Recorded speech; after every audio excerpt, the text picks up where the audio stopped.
আসসালামু আলাইকুম ওয়া রাহমাতুল্লাহি ওয়া বারাকাতুহু। দেশে প্রবাসে বিশ্বের যে যে প্রান্ত থেকে আমাদেরকে দেখছেন সকল দর্শক ও শ্রোতাদেরকে জানাচ্ছি অনেক অনেক প্রীতি ও মোবারকবাদ। প্রিয় দর্শক, আপনারা দেখছেন রাঙ্গা পরিনিবেদিত মাহে রমাদানের তাৎপর্য, পাওয়ার্ড বাই SARM স্টিল। দর্শক, প্রতিদিনের ন্যায় আমরা আবার আজকে আপনাদের সম্মুখে হাজির হয়ে গেলাম। আমরা প্রতিদিন মাহে রমাদানে অত্যন্ত গুরুত্বপূর্ণ যে বিষয়গুলো রয়েছে ইসলামে, সেই এক এক দিন এক একটি বিষয়ের উপর আমরা আলোকপাত করে থাকি, আলোচনা পর্যালোচনা করে থাকি। আজকেও কিন্তু তার ব্যতিক্রম নয়। দর্শক, আজকে আমরা গুরুত্বপূর্ণ একটি বিষয়ের উপর আলোচনা করব, যে মাহে রমাদানে প্রিয় নবী, নবীদের নবী, নবীদের দলপতি, বিশ্বসভার সভাপতি সৈয়দনা নবীনা মুহাম্মদুর রাসূল সাল্লাল্লাহু তাআলা আলাইহিমুসসালাতু ওয়াসসালামের প্রতি অধিক পরিমাণে দুরূদ ও সালাম পাঠ করা। আর এই দুরূদের গুরুত্ব নিয়ে আলোচনা করার জন্য আমাদের স্টুডিওতে উপস্থিত হয়েছেন Dhaka residential school and college জামি মসজিদের সম্মানিত খতিব জনাব মুফতি মহিউদ্দিন। আসসালামু আলাইকুম ওয়া রাহমাতুল্লাহি ওয়া বারাকাতুহু। ওয়ালাইকুম আসসালাম ওয়া রাহমাতুল্লাহি ওয়া বারাকাতুহু। মুহতারাম, কেমন আছেন? আলহামদুলিল্লাহ, আপনি কেমন আছেন? আলহামদুলিল্লাহ, ভালো আছি, আল্লাহ ভালো রেখেছেন। মোহতারাম, আজকে যে বিষয়টি নিয়ে আমরা আলোচনা করব, যেহেতু রমজান মাস, কোরআন নাজিলের মাস, রমজান মাস তাকওয়া অবলম্বনের মাস, অর্থাৎ রমজান মাসে নফল ইবাদত, ফরজ ইবাদত, অনেক ইবাদতই কিন্তু মানুষ করে, কিন্তু রমজান মাসে বিশেষ করে অধিক পরিমাণে দুরূদ পাঠ করা। শুধু রমজান মাসে আমি বলবো না, রমজান মাস বলার কারণ হলো যেহেতু রমজান মাসে আমাদের যারা মানুষ যারা রয়েছি, অধিক পরিমাণে ইবাদত বন্দিগি করার মন মানসিকতা আমাদের তৈরি হয়। সেই কারণে এটা রমজান মাসকে আমরা টেনে আনলাম। রসুলের দুরূদ তো সবসময় অধিক পরিমাণে পড়া দরকার। সেই ক্ষেত্রে মাহে রমাদানে কি পরিমাণ দুরূদ পড়া দরকার এবং এই দুরূদের ফজিলত কি, সেই ব্যাপারে যদি বিস্তারিতভাবে একটু আলোচনা করেন। হ্যাঁ, অত্যন্ত চমৎকার। আসলে বিশ্বনবী, মানবতার নবী, মানবতার মুক্তির দূত, সরকারে দো আলম, দু জাহানের বাদশাহ নবী মুহাম্মদ রাসূলুল্লাহ সাল্লাল্লাহু আলাইহি ওয়াসাল্লামের শানে আমরা দুরূদ পাঠ করি। দুরূদ পাঠ করতে হবে। তো প্রথমত আসলে নবীর উপরে আমরা যে মহাব্বত এবং ভালোবাসা, এটা যদি আমাদের ভিতরে অর্জন করা যায়, তাহলে কিন্তু আমরা বিতর্কের ঊর্ধ্বে উঠে নবীকে আমরা রেখে আমরা কিন্তু সবসময় সর্বাবস্থায় দুরূদ পাঠ করব। কারণ আপনি বলেছেন উপস্থাপনার মধ্যে যে আমরা সবসময় তো নবীর উপর দুরূদ পাঠ করি। তো আসলে তো নবীর উপর দুরূদ না পাঠ করলে কিন্তু আমাদের ইবাদত আল্লাহ তাবারক ওয়া তাআলার দরবারে কবুল হয় না, গ্রহণযোগ্য হয় না।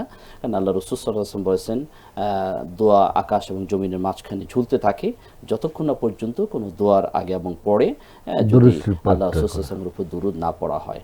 আর দুরূদ পড়ার বিষয়টা নিজে আল্লাহ তাআলা নিজেই তার কোরআনুল কারিমে তার বন্ধু, তার হাবিবের উপরে আমরা যে দুরূদ পাঠ করতে হবে নির্দেশ দিয়ে আমাদেরকে আহ্বান করে বলেছেন, ইন্নাল্লাহা ওয়া মালাইকাতুহু ইউসাল্লুনা আলান নবী ইয়া আইয়ুহাল্লাযীনা আমানু সাল্লু আলাইহি ওয়া সাল্লিমু তাসলিমা। যে আল্লাহ তাবারক ওয়া তাআলা নিজে কি কাজ করেন সেটা আল্লাহ তাআলা বলে দিয়েছেন, এবং আল্লাহ তাআলা মুমিনদেরকে নির্দেশ করেছেন যে তোমরা আমার বন্ধুর উপরে তোমরা দরুদ ও সালাম তোমরা পাঠ করো।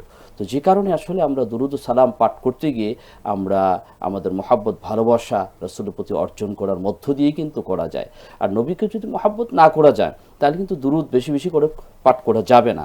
এই জন্য আল্লাহ তাআলা আমাদেরকে বলেছেন, কুল ইন কুনতুম তুহিব্বুনা আল্লাহ ফাত্তাবিউনি ইউহিব্বুকুমুল্লাহ ইয়াগফির লাকুম যুনুবাকুম আল্লাহু গফুরুর রহিম।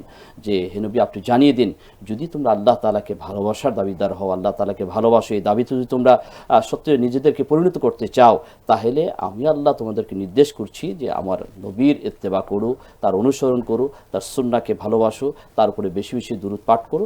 এর মধ্য দিয়ে ফায়দা হবে এই যে ভালোবাসা এবং দুরূদের মধ্য দিয়ে যে তাহলে আল্লাহ তাবারক ওয়া তাআলা তোমাদেরকে ক্ষমা করবেন, ক্ষমার উপহার আল্লাহ তাবারক ওয়া তাআলা তোমাদেরকে দান করে দিবেন।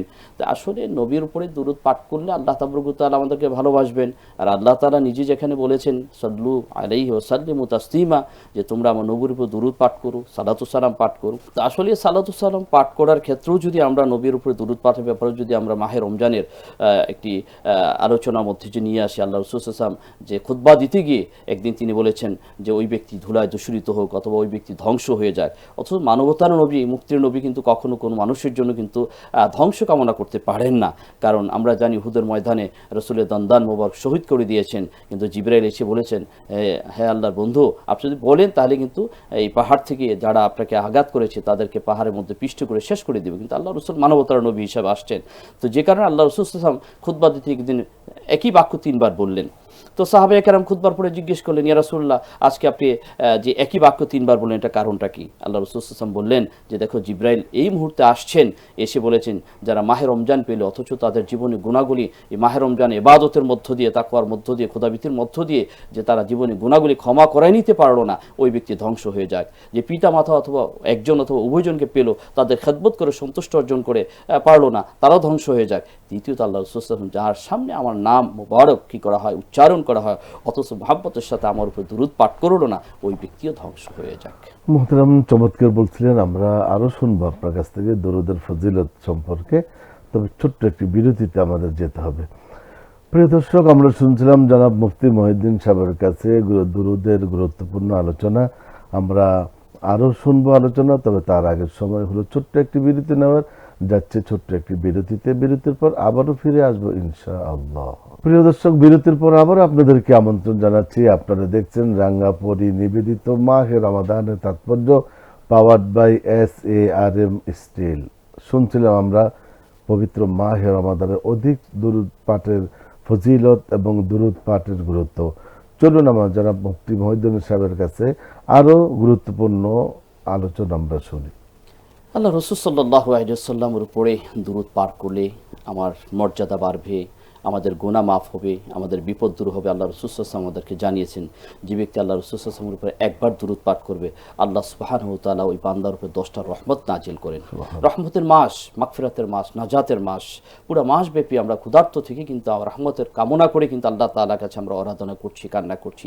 অথচ একবার যদি রসুলের উপরে দুরূদ পাঠ করতে পারি, আল্লাহ তাআলা তার রহমতের দরজা খুলে দিয়ে আমাদের জন্য 10টা রহমত দান করবেন।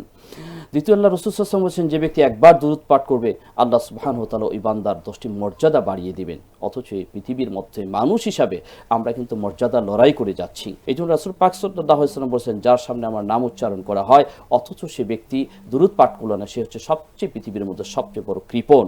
তো এই কৃপণতার একটি জায়গা আছে, এই কৃপণতার জায়গা থেকে কিন্তু আমরা নবীর উপরে কিন্তু দুরূদ পাঠ করি না। তো পাঠ করার ক্ষেত্রে নবীর উপরে সালাম, দুরূদ, মিলাদ যাই কিছু আমরা বলি, আমরা বিভিন্ন পদ্ধতিতে কিন্তু আমরা করি। যেমন আজানের মধ্যেও কিন্তু আমরা দাঁড়িয়ে আজান দিচ্ছি, সেখানেও কিন্তু নবীকে সাক্ষ্য দিয়ে আমরা নবীর উপরে কিন্তু দুরূদ পাঠ করতেছি। আমরা কিন্তু বসেও আবার দুরূদ পাঠ করতেছি, সালাতু সালাম পাঠ করছি, সেটা হচ্ছে সালামু আলাইকা আইয়ুহান নবী বলে নবীকে কিন্তু আমরা সালাম দিচ্ছি। আমরা দাঁড়িয়েও আমরা কি করতেছি, বসেও করতেছি। আবার কিন্তু যখন আমরা শুক্রবারে খুতবা দিচ্ছি, খুতবার মধ্যেও কিন্তু আমরা কিন্তু দাঁড়িয়ে দাঁড়িয়ে আমরা খুতবা দিচ্ছি এবং সেখানেও কিন্তু আমরা দাঁড়িয়ে দুরূদ পাঠ করতেছি। অতএব আমাদের সমাজে যে ধরনের বিতর্ক আছে, বিতর্ক ঊর্ধ্ব থেকে যখন আমরা গবেষণা করব, যে বিশেষ করে তো দুরূদ পাঠের নির্দিষ্ট কোনো টাইমও নেই, বা এটা এই সময় পড়তে হবে বা এই টাইমে পড়তে হবে বা এই প্রোগ্রামে পড়তে হবে, এরকম বিষয় না। মানে আমাদের সমস্ত আমলগুলোর সাথে সাথে যারা আমরা প্রিয় নবী মুহাম্মদুর রাসূলুল্লাহ সাল্লাল্লাহু আলাইহি ওয়াসাল্লামকে আমরা ভালোবাসি, আমাদের অন্তর থেকে যারা ভালোবাসি, আমরা রাসূলকে রেসপেক্ট করি, আমাদের প্রত্যেকেরই দায়িত্ব এবং কর্তব্য হলো যে সমস্ত আমলের সাথে সাথে অধিক পরিমাণে রাসূলের উপর দুরূদ সালাম পাঠ করা। আর বান্দা যখন পৃথিবীর যে প্রান্ত থেকে দুরূদ পড়ুক না কেন, কিন্তু আল্লাহ পাক রব্বুল আলামিন স্পেশাল ফেরেশতার মাধ্যমে কিন্তু প্রিয় নবী মুহাম্মদুর রাসূলুল্লাহ সাল্লাল্লাহু আলাইহি ওয়াসাল্লামের রওজা মুবারকে কিন্তু সে দুরূদ পৌঁছে দেন। তো সুতরাং আসলে এই দুরূদ বেশি বেশি করে নয়, অনেক বেশি পড়া দরকার আমি মনে করি। আমরা তো আসলে কেন পড়বো? কারণ আমাদের এক নম্বর হচ্ছে আল্লাহ তাআলার নির্দেশ, সাল্লু আলাইহি ওয়াসাল্লামু তাসলিমা। দ্বিতীয়ত আমরা আল্লাহ রাসূল থেকে জেনেছি যে আমার কোনো আমলই আল্লাহ তাআলার কাছে গ্রহণযোগ্য হয় না। তৃতীয়ত আমরা তো জানি কাল কিয়ামতের ময়দানে আসলে আমলের শক্তিতে আমলের জোরে, আমলের ওজনে কিন্তু আমরা নাজাত পাবো না। যতক্ষণ পর্যন্ত আমার পেয়ারা নবী, নবীদের নবী, বিশ্ব নবী যতক্ষণ পর্যন্ত আমার আপনার জন্য সুপারিশ না করবে, ততক্ষণ পর্যন্ত আমি জান্নাতে যেতে পারবো না। যে কারণে নবীর উপরে আমাকে দুরূদ এবং মহব্বতের মাধ্যমে কিন্তু আমাকে নবীর অনেক কাছে পৌঁছে যেতে হবে। এই কারণে দুনিয়াতে যখন আমরা দুরূদ পড়ি, আল্লাহ রাসূল সাল্লাল্লাহু আলাইহি ওয়াসাল্লাম হায়াতুন নবী, জিন্দা নবী, রোজা মুবারকে আল্লাহ হায়াতুন নবী হিসাবে পৃথিবীতে রেখে দিয়েছেন। এটি আমাদের আকীদা এবং বিশ্বাস। এজন্য আল্লাহ রাসূল সাল্লাল্লাহু আলাইহি ওয়াসাল্লাম বলে গিয়েছেন, পৃথিবীর যেই প্রান্ত থেকে আমার কোনো উম্মত আমার উপরে দুরূদ পাঠ করে, আল্লাহ তাআলা নিয়োজিত ফেরেশতা সেখান থেকে তার নাম, তার বংশের নাম, তার পরিচয় সহকারে আমার দরবারে এসে, অর্থাৎ আমার রওজা মুবারকে তার সালামটা পৌঁছে দেয়। তা আমরা সে কারণেই আল্লাহ নবীর উপরে মহাব্বত ও ভালোবাসা রেখে আমরা দরুদগুলি বেশি বেশি পাঠ করি। এই পৃথিবীর মধ্যে নবীর জিয়ারতের জন্য, নবীকে যদি দেখতে হয় স্বপ্নে দেখা সম্ভব, কিন্তু সেই স্বপ্ন কিভাবে দেখব, সেটা হচ্ছে নবীর উপরে অধিক পরিমাণ দুরূদের মাধ্যমে। আমরা নবীকে কিভাবে কালকে আমাদের সুপারিশ পাবো, নবীর সুন্নত উপরে আমল করার মাধ্যমে। আমরা কিভাবে নবীর কাছে পৌঁছবো, সেটা হচ্ছে দুরূদ পড়ার মাধ্যমে। চমৎকার বলছিলেন আপনি, অনেক অনেক ধন্যবাদ জানাচ্ছি, মোবারকবাদ জানাচ্ছি আপনি আমাদের স্টুডিওতে সময় দেওয়ার জন্য। আবারও কখনোই যদি কোনো অনুষ্ঠানে সুযোগ হয়, তাহলে আবারও আপনার কাছ থেকে আমরা গুরুত্বপূর্ণ আলোচনা শুনবো ইনশাআল্লাহ।